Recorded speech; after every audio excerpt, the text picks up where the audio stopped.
Então eu acho que a CPI, a posição do meu partido, não é a minha individualmente, é uma posição que tem que esclarecer todos esses fatores. Mas naquela conjuntura toda foi caçado junto a candidatura majoritária de Jorge Teixeira e os Vicente. Foi cassado e foi referendado em Florianópolis, não sei se você sabe disso, né? Foi referendado. Nós acompanhamos via jornal, mas tem recursos não, ainda, né? Eles terão que recorrer no Supremo, já é outra instância. Então talvez esse seja o motivo do Dr. Jorge, deputado estadual, não ser candidato à reeleição? Até pode ser, não sei, mas de qualquer maneira acredito que eles devam recorrer, e se eu estivesse no lugar dele eu recorreria.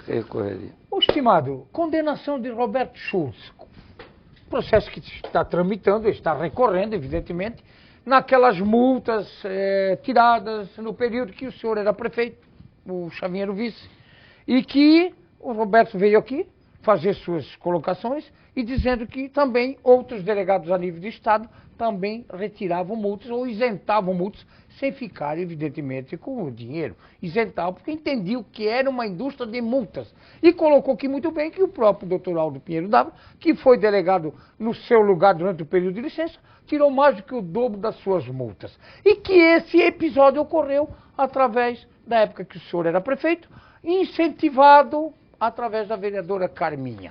Isso deixou muito claro aqui. Como é que o senhor vê isso tudo? Isso, na época, era uma briga interna que existia mais entre o Roberto Schulz e o ex-coronel Celso. Que existia dos comandos. Essa briga existia. Quem entregou a denúncia foi o coronel Celso, na Câmara de Vereadores. E cabe ao vereador, quando tem conhecimento, levar aonde? Ao Ministério Público. Foi o que fez na época Carminha. E o senhor, o Roberto, era muito opositor à Eu diria que... Teve o dedo do prefeito Gênesis para Carminha. Vereadora Carminha, vai no Ministério Público, manda bala. Teve uma decisão de posição de partido na época, tá? Tanto que assim, eu tenho uma belíssima relação com o Roberto Schulz e fui visitá-lo. Aliás, o prefeito, que ele era da base, não foi. Eu fui visitá-lo. Quando ele esteve doente? Doente em Blumenau. Então, assim, na época, esse era um mecanismo que tinha. E aqui eles tomaram uma posição, que foi parar no Tribunal de Justiça, que eu acho que o próprio advogado do Roberto, ele não foi muito feliz na defesa. Com um advogado um pouco melhor, ele teria sido isento dessas responsabilidades. De qualquer maneira, está lá tramitando, ele está lá fazendo as suas defesas, e eu acho que isso aí vai acabar sendo resolvido, porque a penalidade que deram na primeira instância lá, ela é uma penalidade extremamente contundente para o grau do delito, vamos dizer assim, entre aspas, pelo grau do problema financeiro do que deixou de ser arrecadado. Então aquela atitude que tinha aqui, ela tinha no estado inteiro, os delegados agiam daquela forma. O senhor então entende que o próprio doutor Roberto, que é o que foi condenado, porque o doutor Aldo nem processado foi injustiçado? Eu acho que a pena que o Tribunal de Justiça deu não condiz com o ato considerado como delito pelo tribunal, pelo prejuízo ao erário, entre aspas, pelas multas retiradas, que era de 20 e poucos mil. Eu, pessoalmente, depois essa questão toda, pedi para levantar isso, para ter mais conhecimento, sabe? E a postura que teve ali foi nesse sentido.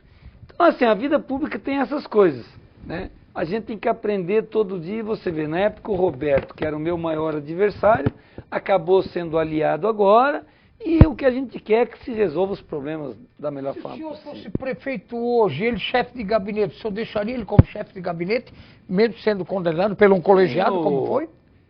Tenho plena convicção de que o Roberto não cometeu nenhum crime.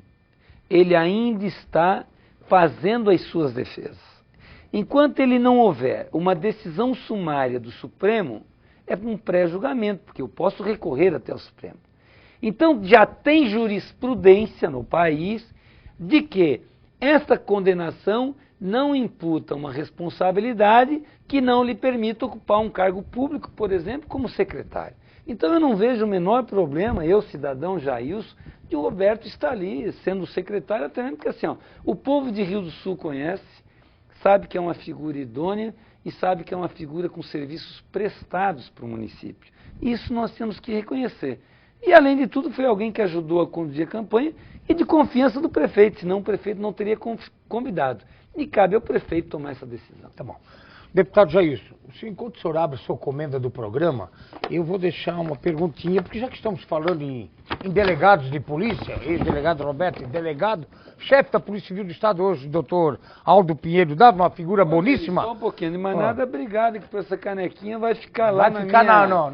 Vou levar lá pro gabinete, você já Exatamente. tem algumas, é mais uma aqui. Mais uma, né? Tu caprichou aqui, tanto na tua foto como na minha, né? Nós todos estamos mais novos aqui. Estamos mais jovens, né? Deputado, eu já Photoshop. falava... Photoshop. Falava do ex-delegado Roberto Schultz. Obrigado.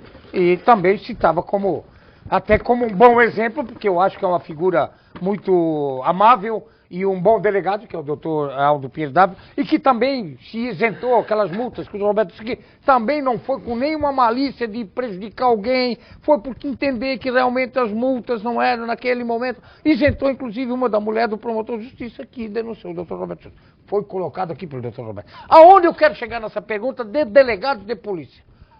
Para encerrar.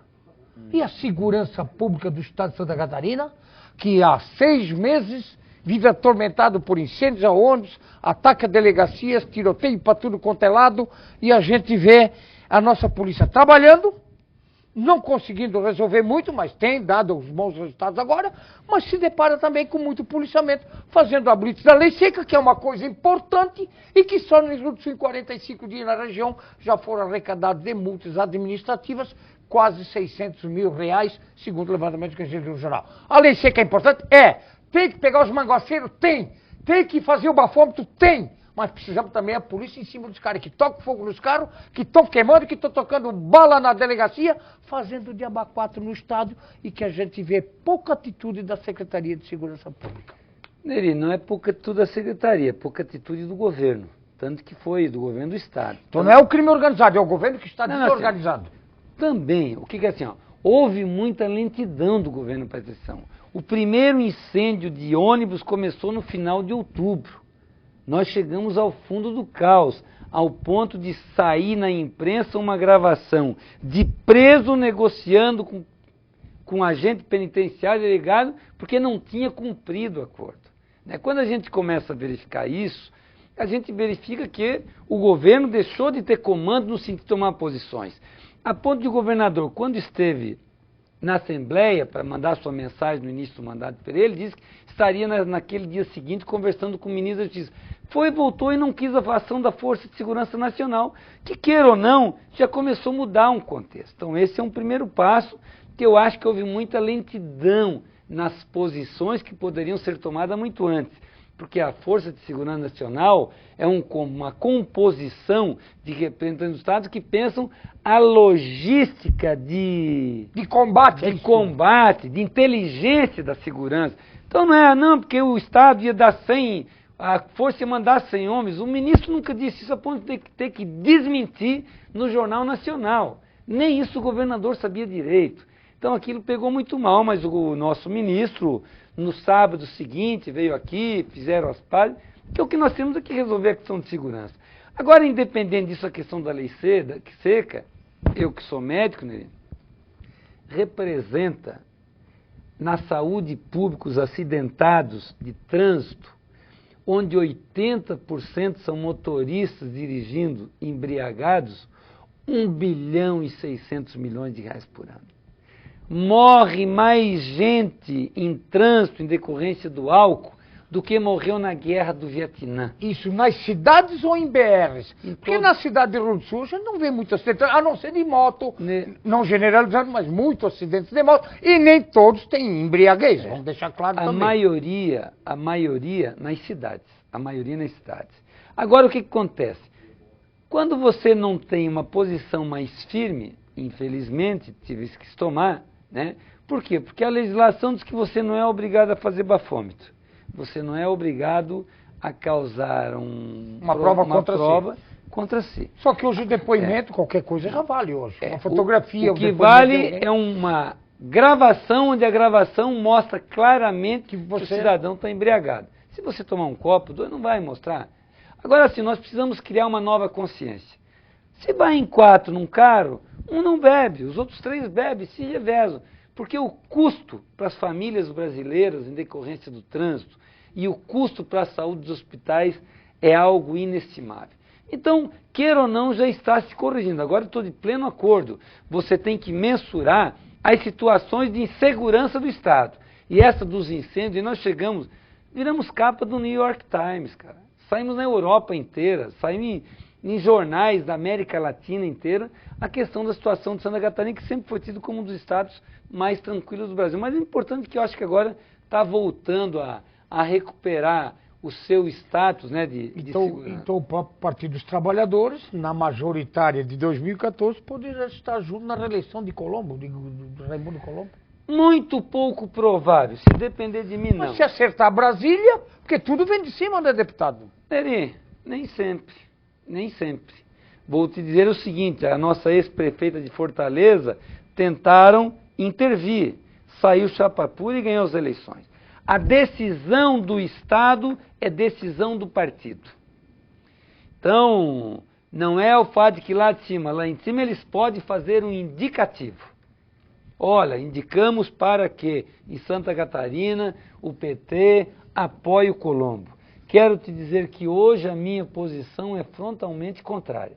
O PT tem que construir o seu caminho, tem uma posição clara que se conseguimos construir uma aproximação com o PMDB, que tem o vice-presidente da República, nós temos que construir, até mesmo pela posição nacional, mas entendo que o PT tem que construir o seu caminho. Política você não faz apenas de um dia para o outro, você constrói no tempo. Nem que tenhamos que lançar novas lideranças para que, se disputar em 2014 não elegermos, 2018 nós estaremos com um candidato competitivo. Estimado, obrigado pela presença, obrigado pela disposição de agenda, porque a gente gravar terça-feira de noite, que é quando a gente grava, isso eu vim da Assembleia, para voltar a Florianópolis, para estar no Parlamento outro dia, com BR-470 chovendo, com BR-470 congestionada, com a BR-282, que a gente sabe que à noite é muito difícil de transitar, a disposição é maravilhosa. Obrigado, que Deus te proteja, tenha muita saúde, até 2014. Até o próximo sábado.